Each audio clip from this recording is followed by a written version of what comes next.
In the first exercise, we have a negative parabola, which is divided into sections, the positive and the negative one. In the first, we have a section from -5 up to 0, and the result of the area is 20.83.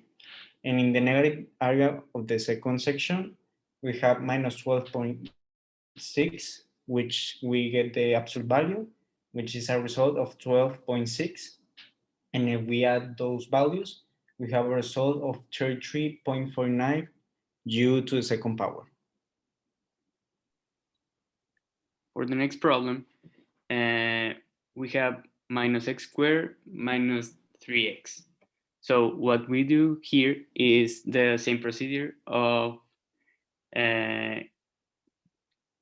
cutting the parabola into two sections. So the first section is going to be positive, and it is minus 9 plus 27 halves.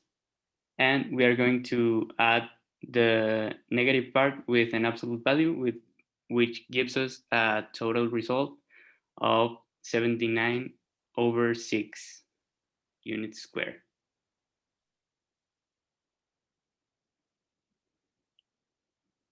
In the third problem, we are going to find the volume of the revolving function 1/2 of e to the x power, which we use a formula that multiplies the original formula to the second power times p. And if we replace the values of the limits, which goes from 0 to 2, we have a result of 6.7 p units to the third power because it's a volume.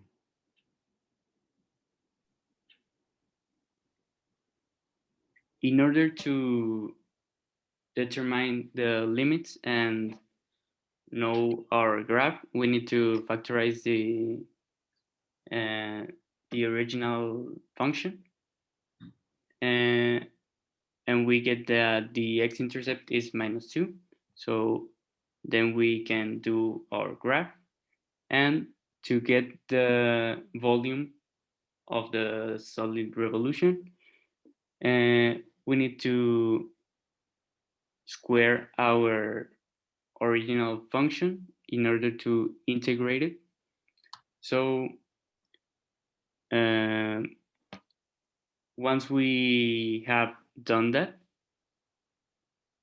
we integrate the function and use the proper values determined by the limits.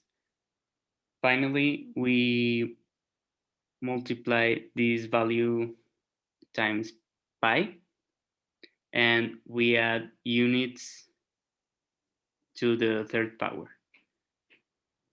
And that gives us a final result of 625 pi units square.